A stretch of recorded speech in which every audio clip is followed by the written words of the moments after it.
नमस्कार, मैं शंभू कुमार सिंह और आप देख रहे हैं नेशनल दस्तक। मैं वो खबरें लेकर आता हूं जो इस देश के लिए ज़रूरी है, जो आपके लिए ज़रूरी है और जो पत्रकारिता के एथिक्स पर है, और वो खबरें जो मीडिया आपसे छुपाता है। मैं बार बार कह रहा हूं, इस देश में जो आपको दिखाया जा रहा है वो खबर नहीं, प्रचार है। टीवी अखबार जो है वो सरकार के कार्यकर्ता के रूप में आपके घरों में काम करता है।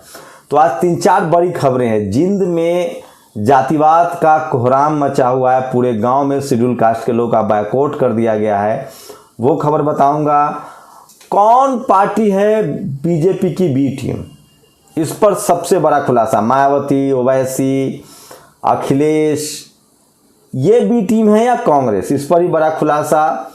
और मीडिया कैसे हिंदू मुस्लिम करती है, आज मेरे कैमरे में कैद हुआ, तस्वीरों के साथ आपको बताऊंगा। और योगी आदित्यनाथ 30 साल पहले का फिर से मुद्दा उठा रहे हैं, राम वाला मुद्दा। तो धर्म की राजनीति उनको कैसे सूट करती है वो भी बताऊंगा। और मैं बार बार कह रहा हूं कि सोशल मीडिया ही बहुजन मीडिया है।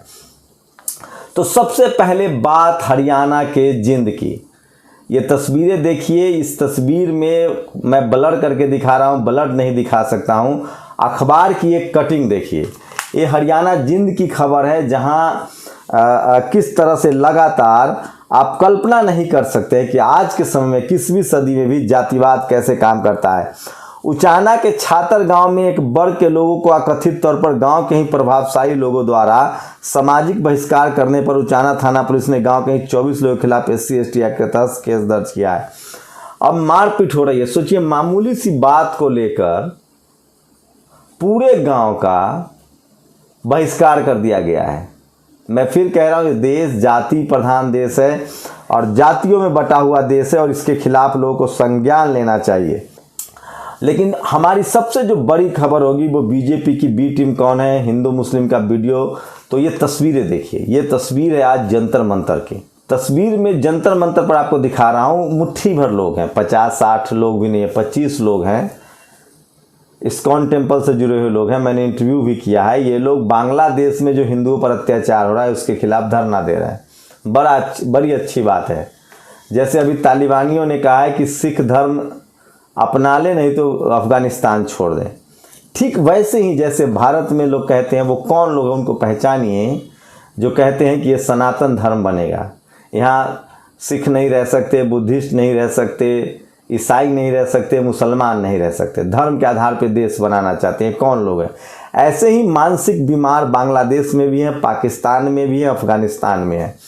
लेकिन भारत में जो ये प्रदर्शन हो रहा है, इसका एक मोटिव है। और मीडिया देखिए, 25 लोगों को कवर करने के लिए इस देश की तमाम हिंदी चैनल, अंग्रेजी चैनल की मीडिया, टाइम्स नाउ जो आजकल है, उसके बाद आर भारत, एजेंडा है, ANI सब है। ये क्यों है पता है? बांग्लादेश में हिंदुओं पर अत्याचार हो रहा है, जो कि बांग्लादेश के नागरिक हैं, वहाँ मुसलमान प्रोटेस्ट कर रहे हैं उनके समर्थन में भी। ये यहाँ इसलिए दिखाया जा रहा है कि यहाँ के जो हिंदू लोग हैं उनको एकजुट किया जाए। हिंदू मतलब क्या? SC/ST OBC माइनॉरिटी के लोग को एकजुट किया जाए, जिनको ये हिंदू कहते हैं, और वोट के बाद इनको भुला देते हैं और इनके आरक्षण का विरोध करते हैं, निजीकरण करते हैं। और मीडिया कैसे देखिए, आज दिन भर ये सबसे बड़ी बहस होगी, सबसे बड़ी बहस होगी जो तस्वीरों में देख रहे हैं। मैंने इसमें एक युवा से बात की, उसको ये भी नहीं पता है कि SC/ST OBC माइनॉरिटी संवैधानिक टर्म है। उसे ये भी नहीं पता है कि जाति और क्लास में अंतर है, कैटेगरी है। वो मनु को मनु जी कहता है। वो कहता है कि मैकाले ने यहाँ जाति बनाई है।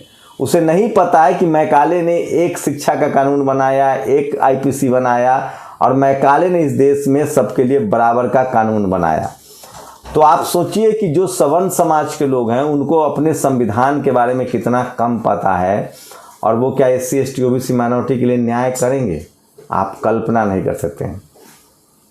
वहीं अब बात करेंगे योगी आदित्यनाथ की। योगी आदित्यनाथ ने आज बैक टू बैक कल उन्होंने मऊ दंगा, तो हिंदू मुस्लिम, राम पर गोली चलाओ ट्वीट किया। उसको लेकर लोग कह रहे हैं कि 5 साल में आपने काम क्या किया ये तो बताइए। तो वो नहीं बताएंगे। मैं फिर कह रहा हूँ, जब जब धर्म की राजनीति होगी बीजेपी को फायदा होगा, उससे रोजगार, रोटी, सब मुद्दे पर सवाल करना पड़ेगा। और इसी को लेकर एक बड़ी फहरिस्त है आज ट्वीट पर, मैं वो भी पढ़ के बताऊंगा। और कन्हैया ने इस बार लालू यादव पर अटैक किया है, तेजस्वी यादव पर अटैक किया, वो बैकफुट पर हैं। कन्हैया का पूरा भाषण भी सुनिएगा। और प्रियंका गांधी को बी टीम में क्यों कह रहा हूँ, सोचिए इस देश में ओवैसी बीजेपी को फायदा पहुंचाने के लिए वो चुनाव न लड़े, मतलब मुसलमानों का दल कोई चुनाव न लड़े। मायावती उनकी सेटिंग है बीजेपी से, वो चुनाव न लड़े। लालू यादव वो चुनाव, इस देश में चुनाव सिर्फ कांग्रेस लड़े या सवर्ण पार्टियां लड़ेंगी, ये मतलब हुआ कन्हैया के हिसाब से, जो कल कन्हैया ने कहा। आप सोचिए यूपी में कांग्रेस के लिए कुछ है, लेकिन प्रियंका गांधी ने वहाँ पूरा दम लगा रखा है। मुफ्त में लैपटॉप देंगी, मुफ्त में स्कूटी देंगी। क्या वहाँ वोट नहीं बटेगा? क्या वहाँ बीजेपी नहीं आएगी? क्या कांग्रेस कहीं भी अपनी राजनीति छोड़ रही है? कहीं भी अपनी ज़मीन छोड़ रही है? वो क्या क्षेत्रीय दलों से गठबंधन कर रही है? नहीं। उन राज्यों में जहाँ कांग्रेस का दम है, राजस्थान, छत्तीसगढ़, झारखंड, तो कांग्रेस अपनी ज़मीन नहीं छोड़ रही है, लेकिन बाकी दलों को कह रही कि आप अपनी ज़मीन छोड़ दीजिए, बैठ जाइए। मतलब इस देश में राजनीति या तो बीजेपी करेगी या कांग्रेस करेगी, बाकी लोग जो है वो चना बेचेंगे, मूंगफली तौलेंगे। अभी SC ST OBC माइनॉरिटी को समझना है कि आपके लिए क्या ज़रूरी है, कौन ज़रूरी है। नहीं समझेंगे तो आपके हक अधिकार की रक्षा नहीं होगी। लेकिन सोशल मीडिया जो है वो बहुजन मीडिया और सोशल मीडिया जो है वो लगातार सब बातों पर डिस्कस करती है। हरियाणा जिंद के छात्रगांव में जाट बनिया लोगों ने हमारे लोगों का बहिष्कार कर दिया है और आज रात मैं उनको मारा भी है। सतगुरु रविदास स्थल और अम्बेडकर स्थान पर भी कब्जा कर दिया। कृपया हरियाणा के साथी वहां जाएं। तो जिंद में बहुत बुरी हालत है शेड्यूल कास्ट के लोगों का। मैं लगातार ग्राउंड रिपोर्ट करने की कोशिश करूंगा। और अतुल चौरसिया ने लिखा है, 5 साल मजा मारने के बाद इन्हें वोट चाहिए 30 साल पहले की घटना पर। मोरल ऑफ द स्टोरी, इनका काम जाली है, दिमाग खाली है। और सोचिए कि इसीलिए इसी कड़ी में आगे लिखती है। ऐसा नहीं है, योगी आदित्यनाथ को कैसे लोग जवाब दे रहे हैं वो समझना पड़ेगा आपको, और लगातार काउंटर भी लोग कर रहे हैं। तो अब कोई ऐसे आसानी से नहीं छोड़ने वाला। ये वो तमाम खबरें हैं जो आपके लिए बहुत ज़रूरी है, आपके लिए इम्पोर्टेंट है। और लगातार सोशल मीडिया पर लोग योगी आदित्यनाथ से सवाल पूछ रहे हैं, उनको काउंटर कर रहे हैं। भाइयों बहनों, जिन लोगों ने हाथरस आरक्षण घोटाला, गौतम बुद्ध नगर सामूहिक बलात्कार, लखीमपुर के अनगिनत मुस्लिम लिंचिंग्स किए हो, क्या आप उनको भूल जाएंगे और माफ़ करेंगे? योगी ने कहा था, जिन लोगों ने राम भक्त पर गोलियां चलाई, क्या हम उनको भूल जाएंगे? इसको लेकर कल से लगातार लोग इनको घेर रहे हैं।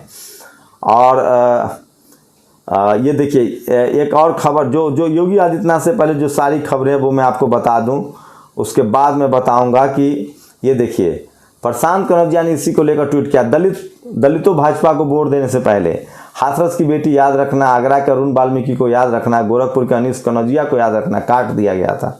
2 अप्रैल की फर्जी मुकदमे याद रखना, 11 लोगों की हत्या भी हुई थी जो देश भर में। उन्नाव की बेटी को याद रखना, प्रतापगढ़ पटेल नरसंहार को याद रखना, लखीमपुर याद रखना। अपने समाज का खून पीना अगर भाजपा पसंद है तो ये राजनीति उनको करारा जवाब मिल रहा है। और ये देखिए किस तरह से लगातार, मतलब ऐसा नहीं है कि लोग जो हैं वो अब सोशल मीडिया पर अपडेट हैं, लगातार उनको जवाब दे रहे हैं। और आप कल्पना नहीं कर सकते हैं कि किस तरह से योगी आदित्यनाथ को सबसे ज़्यादा लोग हमला कर रहे हैं। और आज बहुत ज़्यादा खबरें हैं सोशल मीडिया पर जो मैं चाहता हूं आपके साथ शेयर करूं। और ये देखिए, राम कहाँ से आए? रामायण से रामायण किसने लिखी? दलित SC वाल्मीकि ने तो फिर राम मंदिर की तिजोरियों पर ब्राह्मणों का कब्जा किया, ये भी लोग खबर कर रहे हैं। और नाम मोदी काम बकचोदी, इस तरह की आरती अम्बेडकर ने इस तरह की भाषा का इस्तेमाल किया है। और 4.5 साल के कार्यकालों के बाद आदित्यनाथ 31 साल पहले मुलायम सिंह की फायरिंग पर वोट मांग रहे हैं, ये विनोद कापरी ने। और स्वास्थ्य कर्मियों, पुलिसकर्मियों और मीडिया कर्मियों की सफलता, कल जो 1 लाख वैक्सीन वाला जो मसला है उसको लेकर भी लगातार क्रिटिसाइज हो रही है। और BSP ने लैपटॉप और मोबाइल देने के बजाय अपने सरकारी स्कूलों में पढ़ाने का ऐलान किया है। अभी हाथरस नहीं भूले हैं, वह स्वजातीय को बचाने के लिए दलित वाल्मीकि समाज की बेटियों को लाश पर खेलेंगे। तो योगी आदित्यनाथ को जो है वो लगातार लोग काउंटर कर रहे हैं। भाइयों बहनों, जिन लोगों ने हाथरस हमारी बेटी को आधी रात जला दिया, क्या हम और आप उनको भूल जाएंगे? दलित कांग्रेस ने ट्वीट किया है। और यूपी में विपक्षी के नेताओं को न तो किसी पीढ़ी से मिलने का हक है न कोई प्रचार। तो ये लगातार जो है वो लोग, मैं बहुत सारी ट्वीटें हैं जो मैं चाहता हूं कि आपको लगातार पढ़ूं। भाइयों बहनों, 69,000 शिक्षकों भर्ती घोटाला, अपराधी को आप क्या हम माफ़ कर देंगे? महाराज जी, आप लोग उन्नाव कांड, लखीमपुर खीरी कांड, कुलदीप सेंगर कांड, चिन्मयानंद कांड भूले नहीं हैं। तो सोशल मीडिया पर योगी आदित्यनाथ की वो भाइयों बहनों, जिन आदमी की सरकार में पुलिस ने हाथरस की बेटी को पेट्रोल डालकर जलाया, क्या आप उसे माफ़ कर देंगे? दिलीप मंडल इसे लगातार उठा रहे हैं और इस पर बात कर रहे हैं। और सुप्रीम कोर्ट ने आरक्षण को लेकर पूछ लिया है कि क्या 60,000 रुपये कमाने वाले सवर्ण कैसे गरीब हो गए। तो ये जो मोदी चाय योगी गाय गया 2022 में भाजपा बाय बाय। तो ये अब यहाँ से मैं लगातार सारे ट्वीट पढ़ के दिखाऊंगा। 66,000 रुपये कमाने वाला, महीना 66,000 रुपये कमाने वाला सवर्ण जो है वो गरीब है।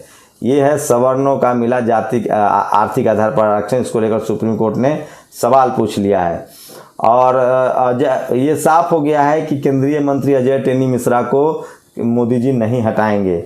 और योगी जी ने जो कार्ड खेला था, हिंदू कार्ड खेला था, उसको लोग करारा जवाब दे रहे हैं। और ये देखिए, अमित शाह 370 हटने के बाद जम्मू कश्मीर गए हैं, लेकिन वहाँ 15 जिलों में इंटरनेट बंद कर दिया गया। कितने डरपोक हैं ये गृह मंत्री के तौर पे। कोई गृह मंत्री आए और आपके यहाँ इंटरनेट बंद कर दिया जाए। आप समझ सकते हैं कि कैसे गृह मंत्री को आपने चुन लिया है। जब गृह मंत्री अपने आप को सुरक्षित महसूस नहीं कर रहे हैं, ड्रोन चप्पे चप्पे पर पुलिस, तो आम आदमी की सुरक्षा करने का अधिकार है इनको। जब ये खुद इतने डरपोक हैं, क्या सारे नागरिकों को इतनी सुरक्षा देंगे? ये सवाल पैदा होता है। और सामाजिक परिवर्तन एवं आर्थिक मुक्ति आंदोलन को आगे बढ़ाते हुए आज जौनपुर में बहुजन समाज भाईचारा सम्मेलन है चंद्रशेखर रावण का, जौनपुर में। तो ये भी बता रहा हूँ। और ये देखिए, यूपी में विपक्ष न तो मिल सकता है न, तो यूपी में लगातार SC ST OBC माइनॉरिटी को छोड़िए, विपक्ष को भी राजनीति करने नहीं दिया जा रहा है। हाँ, क्योंकि मेरे समाज का जितना नुकसान भाजपा और राम ने किया उतना किसी ने नहीं किया है। सविता निषाद राज ने लिखा है। प्रशांत कनौजिया लगातार हमलावर हैं। और प्रियंका गांधी ने कहा है कि लैपटॉप देंगे। लोग कह रहे हैं कि कांग्रेस शासित छत्तीसगढ़, राजस्थान, छत्तीसगढ़ और पंजाब में आप लैपटॉप क्यों नहीं बांट रहे हैं। तो ये आज की बड़ी खबरें थी और लगातार मैं दिखा रहा हूँ कि किस तरह से सोशल मीडिया बहुजन मीडिया है, सोशल मीडिया है बहुजन मीडिया है, सच्चा मीडिया है। बात तो विकास के नाम पर चुनाव लड़ने कर रहे थे, अब क्या हो गया महाराज। तो पूनम पांडे ने भी ये ट्वीट कर दिया है। पांडे जी लोग भी जो हैं वो इनके धर्म की राजनीति को समझने लगे हैं। मैं फिर कह रहा हूँ, ये तमाम सवाल हैं। फिर क्या हो गया महाराज। पूनम पांडे ने ये सवाल पूछा है, जो पेशे से पत्रकार हैं। और योगी आदित्यनाथ के वो सारे ट्वीट बता दे रहा हूँ जो मैं आपको बता रहा हूँ, उन्होंने क्या क्या ट्वीट किया था। एक मुख्यमंत्री दंगा भड़काने वाला ट्वीट करते हैं। आज भी लोग मऊ दंगा भूले नहीं है। भाइयों बहनों, जिन लोगों ने राम भक्तों पर गोलियां चलाई, क्या आप भूल गए? सपा सरकार के शासनकाल में आतंकवादियों के मुकदमे वापस होते थे, हिंदुओं पर झूठे मुकदमे दर्ज होते थे। तो ये योगी की भाषा है और उन्हीं को जवाब दे रहे हैं। ये कौन सी राजनीति कर रहे हैं आप योगी आदित्यनाथ जी? दंगा भड़काने की तरफ आपका इशारा है। और सोचिए, पूर्व गवर्नर ने क्या कहा है, बेबी मौर्य ने, कि कोई भी महिला यूपी में थाने में रात में न जाए, अकेले न जाए, जाना हो तो अपने परिवार के साथ जाए। और रेलवे में बड़ा घोटाला हुआ है 2019 में। कुल पद 1,03,793, 1.26 करोड़ फॉर्म मंगाए गए, 500 रुपया फीस था और अब तक एग्ज़ाम नहीं लिया जा रहा है। और एक विधायक है कांग्रेस का, वो संविधान को जलाने की बात कह रहा है। जिस संविधान के आरक्षण से विधायक बने, बोलने की आज़ादी मिले, उसी को जलाने की सोच रखने वाले ये कांग्रेस के विधायक हैं जो संविधान जलाने की बात कर रहे हैं। तो सोचिए, एक तरफ कन्हैया कह रहे हैं कि ये देखिए, बाबू जंडेस जो है इनका नाम है, और ये कानून एवं संविधान को विधानसभा में जलाऊंगा, ये मेरा चैलेंज है विधायक। ये सैयोपुर से खबर है, मतलब भोपाल के ये विधायक हैं। और ये एक स्क्रीनशॉट देखिए, उत्तर प्रदेश में वरुण गांधी ने ट्वीट किया है, श्री सोमोज सिंह पिछले किसान जो हैं वो अपना फसल जलाने के लिए मजबूर है। स्क्रीनशॉट लगाएंगे, वीडियो नहीं। और पिछले 2 विधानसभा चुनाव से कन्हैया राजद से बड़ी पार्टी कांग्रेस को बता रहे हैं, उसको लेकर वेद ने हमला बोला है। और आकाश आनंद ने कहा है कि जो 100 करोड़ वैक्सीनेशन का डोज है उसमें स्वास्थ्य कर्मियों का हाथ है, आपका क्या हाथ है। और असम बीजेपी के प्रदेश अध्यक्ष ने कहा कि 200 रुपये लीटर जब पेट्रोल हो जाएगा तो बाइक पर आप 3 लोग चल सकते हैं। तो 200 रुपये पेट्रोल है, किसी ने इसलिए कहा है कि रात में पेट्रोल खरीदिए और सुबह में बेच दीजिए, 30 से 35 पैसे प्रति लीटर का फ़ायदा हो जाएगा। और ये देखिए, मायावती का ट्वीट भी सामने आ गया है, वो लगातार ट्वीट कर रही हैं। मायावती के एक जो समर्थक है उन्होंने पूरी योजना की जानकारी दी है, जिन लोगों को जानकारी दी है और वो भी मैं आपको बताऊंगा। और 1 दिसंबर से माचिस की पैकेट जो है महंगा हो जाएगा। अब पहले अब तक 1 रुपये में मिल रहा था, वो 2 रुपये में मिलेगा। और एक खबर देखिए, इस देश में 5 गुजराती जो हैं वो सबसे अमीर हैं। लोग कह रहे हैं उसकी वजह है 2 गुजराती, एक पीएम और एक गृह मंत्री। All 5 richest Indians are now Gujaratis.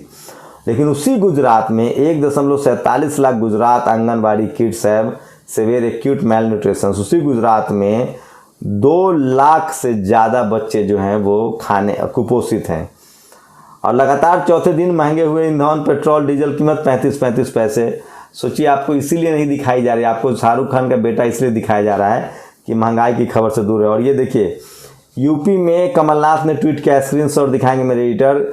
लोग गैस सिलेंडर भरवाने के लिए पैसा नहीं तो गैस सिलेंडर बेच रहे हैं। ये है उज्ज्वला योजना की हकीकत। और योगी जी को सुप्रीम कोर्ट ने क्लीन चिट क्यों दे दिया, और ये क्यों कहा कि सरकार कोई होती कि बिल।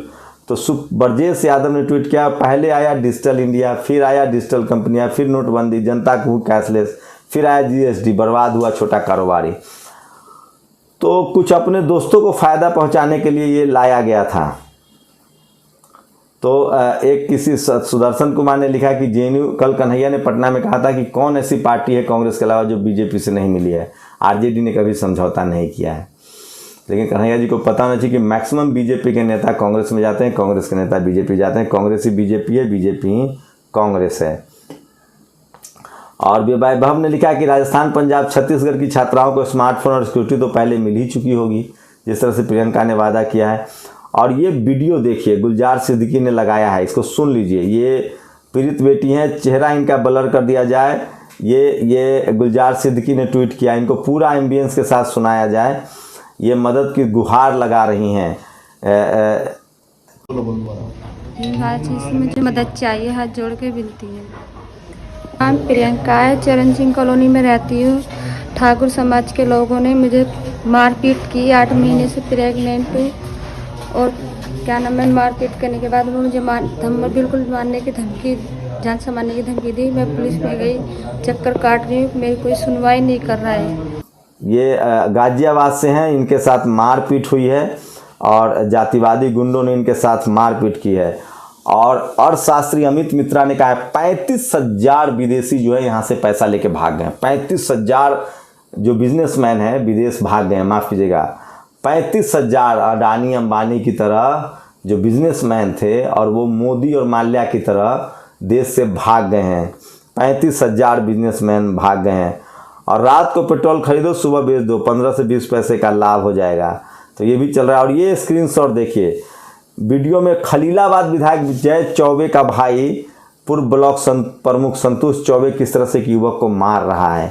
तो प्रशांत शुक्ला ने ट्वीट किया। और ये देखिए, एक रिटायर आईएएस, जबरिया रिटायर इनको कर दिया गया था, अमिताभ ठाकुर। जब मायावती की सरकार में एक्टिविज्म करते थे तो ईमानदार थे, अखिलेश की सरकार में एक्टिविज्म करते तो ईमानदार थे, योगी की सरकार में एक्टिविज्म कर रहे हैं, इनकी पिटाई हो रही है।